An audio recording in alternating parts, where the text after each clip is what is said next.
Hello students, good morning to one and all. Hope all of you are fine. So once again I am back with a question and answer of your first topic, that is the school boy.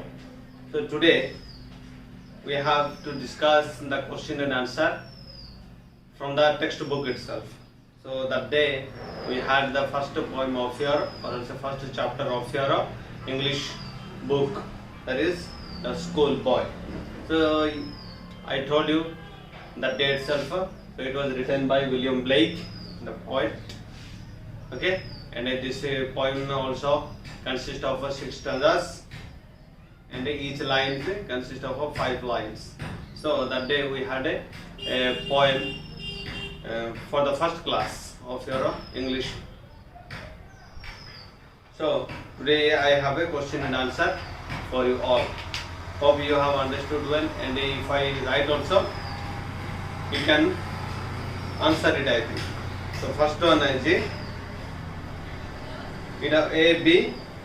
Okay, it has got 2 sections.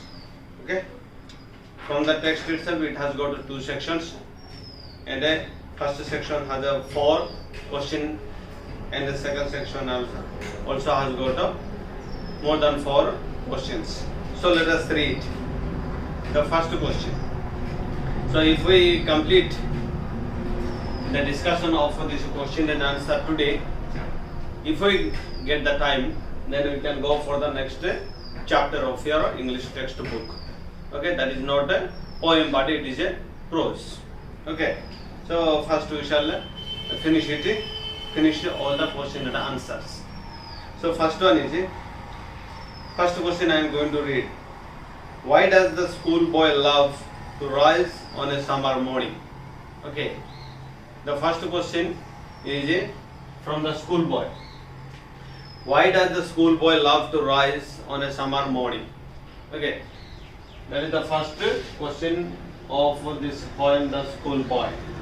Here we know that the first stanza of the poem itself says that the beautiful climate of the summer season. Okay, in the summer morning the boy wants to enjoy the beauty of nature. Okay, instead of going to the school, he wants to enjoy the beauty of nature of the summer morning. Therefore the schoolboy wants to rise on a summer morning. So that is the answer of the first question. Then the second one is, I am going to read, what is it that takes the joy out of a summer morning?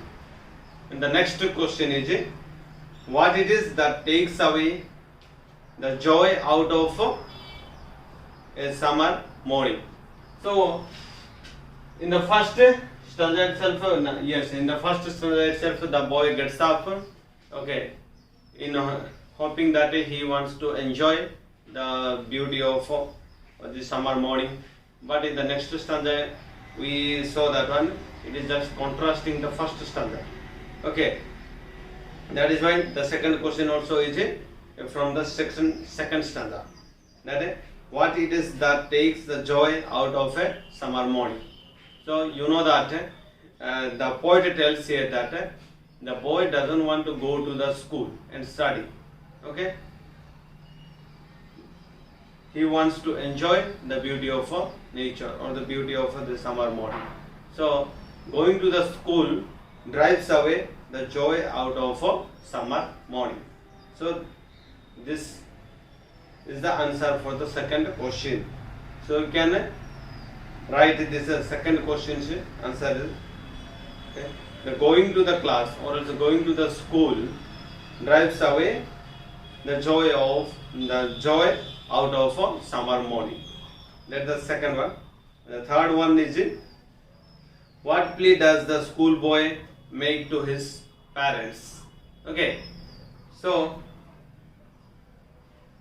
in the poem the schoolboy also makes a plea or also makes a request to his parents, saying that if during the time of spring season, You know, in the poem it is about the spring season. It is written, okay, about spring season and summer. Okay, the spring and the summer season. You know that what happens during the time of the spring season. The poet has compared, okay, the growing stage of boys with the spring season. So, in the third question, the boy is telling or appealing to his parents that one, saying that one, during the time of spring season, the what is called that, all the trees they shed their old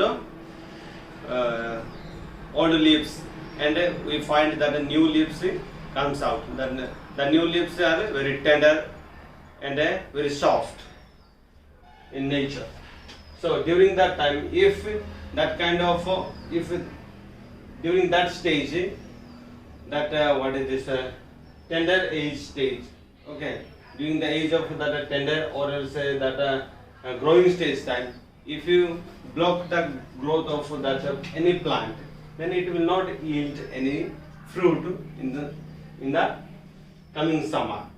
So that is what the boy is comparing his situation with the spring and the summer. Okay, so to be frank, the answer of this third question is this one. He wants to be more free. Okay, he wants to go to the school. At the same time, he also wants to enjoy, or also he also wants to have a fun with the beauty of nature. Okay, that is it. That is the plea he is making to his parents. Okay, that is the third one. And the last one of the first section is which line in the poem tells us that the children do not enjoy sitting in class. Okay, once again I am reading. Which line in the poem tells us that the children do not enjoy sitting in the class? Okay, so there is a line in the poem which suggests or which gives answer to this fourth question. That one we can find that in the third stanza of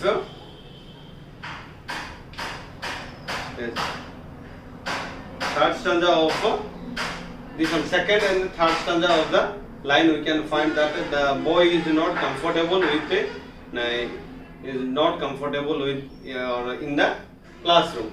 Here we can see that oh, it drives all joy away and under the cruel eye outward. Okay, this line under the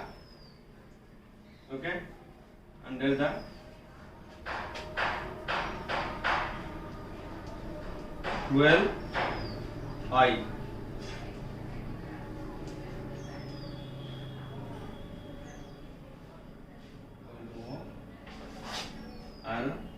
And okay, this one under the cruel eye outward. This line suggests that the boy is not comfortable to sit in the class. So that is what the first section. The second one is answer. Yes, answer the following with the differences to the context. So here in the second question, the second section consists that the extract of the poems here. So basing on that one, few questions are there. Okay, that we have to answer it. So I am going to read it and listen carefully. Okay, otherwise you will miss it. Oh, it drives all joy away under a cruel eye outward. The little ones spend the day in sighing and dismay. So if you have textbook, you can find this one. This extract is taken from the second stanza of this poem. So here, so basing on this stanza, there are three questions. What drives joy away? Okay, first question. And the second one is whose is the cruel eye?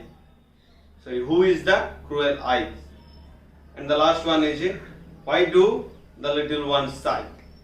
So the answer for the first question, what drives joy away? That is that you can write that one. First one is going to the school drives joy away. And the second one is who is the cruel eye? Here the cruel eye is a teacher. Okay. So cruel eye is a teacher. Then the last one is why do the little ones sigh? Okay. Because they lose the freedom of enjoying the beauty of nature. Therefore, they sigh in the classroom. Okay. Sigh, you know it. S-I-G-H. Sigh in the sense of taking a long breath. Already that day also I had written it. Taking a long breath. Okay? This one. Taking a long breath. This is it. Here it is used as a noun, breath. Okay? This is not a verb. When it is used as a verb, that time this pronunciation is breathe. It will become. Okay? When it is used as a noun, the pronunciation is breath. So, sigh is taking a long breath. I mean, the boy is not comfortable. Therefore, he is taking a long breath. So, that one, the first section. And the second one is how can the bird that is born for joy sit in a cage and sing? So this also is taken from the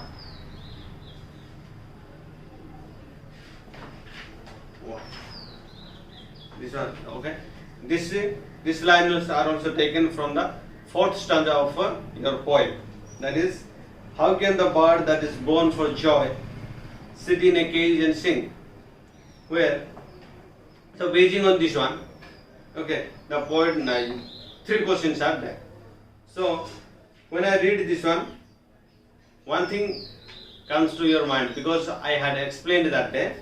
Okay, in this sentence, the poet is comparing the boy with the caged bird because his freedom and everything is not given to him. Okay, that is what he is comparing. So basing on this one, there are 3 questions. So first one is like this: who is being compared to a bird here? So a boy is compared to a bird. Then what is the cage referred to in this line? So cage, okay, the meaning of cage. Okay, cage means it is referred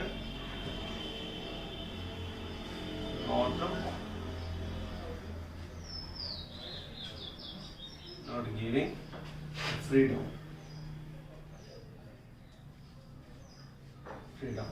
That is, it is referred. But you know the meaning of this cage. Okay.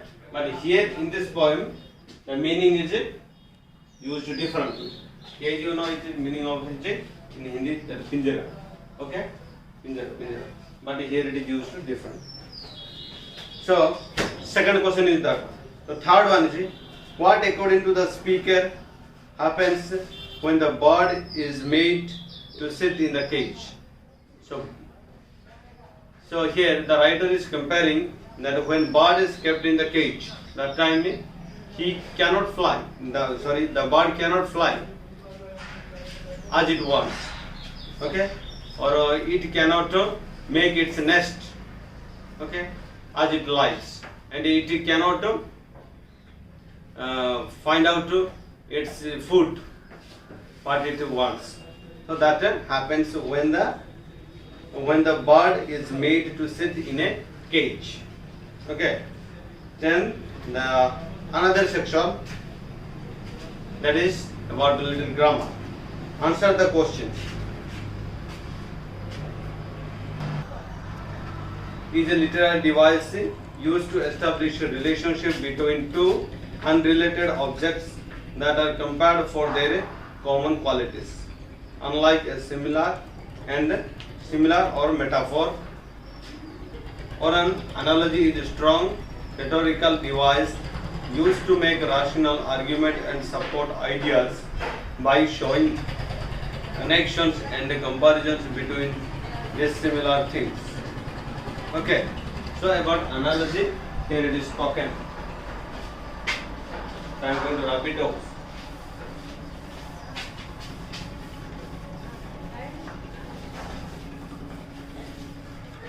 Here, analogy.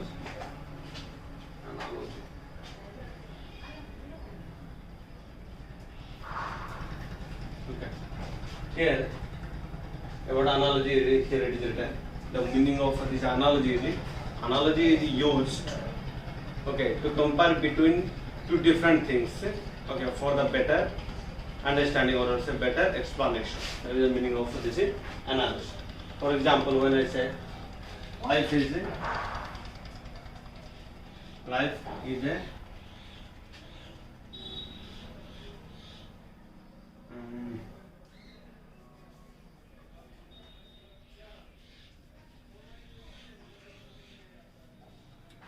chocolate box. Okay, life is a chocolate box. When I said that time, here it is used. Okay, analogy is used here. So here life and a chocolate box. Here it is compared. Okay, for the better explanation. So this also is a different. This also is analogy also compared with this one. What is this? Simile and a metaphor. In the simile, you know it. Okay, when that is also is a comparison between the two things, but it is used, but in simile we used as what? As, like. Okay, so this is what we use in the simile. When we say our soldiers are as brave as lion, so that is example. That is an example of a simile. Okay, but an analogy it is different. And a metaphor, for example, when we tell in metaphor, these things are not present. You know it. The grammar. In metaphor, for example, if I tell our soldiers were lion in the war. Okay. So that's the example of a metaphor. In metaphor, okay, their imagination is put more, but in analogy, it is not put. Okay, that's the difference. Then last one is explain these lines. There are 3 lines, so the question is that one. Question is asked to explain these lines. So that is what I am going to read. Or how shall we gather what griefs destroy, or bless the mellowing year when the blasts of winter appear? So this is the meaning of these 3 sentences. That one, when this is in a life or else in a situation or any kind of situation, okay, when this grief or else the moment of sadness is involved, that time we cannot I mean it takes time in a life to go back or else to fight back. That is what how shall we gather what grief destroy, the meaning of that one. Or bless the mellowing year. Okay, mellowing year means here it is signifies the meaning of or the sign of prosperity or else freedom or dignity. So that one, the mellowing year. And when the blast of winter appear. Okay, here the winter is considered as something called a rough time. Okay, comparing to this is summer morning. So that is what the meaning of this 3 sentences. So the first chapter is over with the explanation of question and answer as well. Okay. So the next chapter is it is a prose, not a poem. So it is the name of the next chapter is passive voice.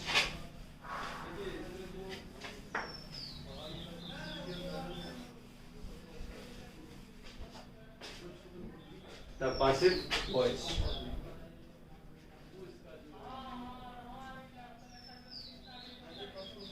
Passive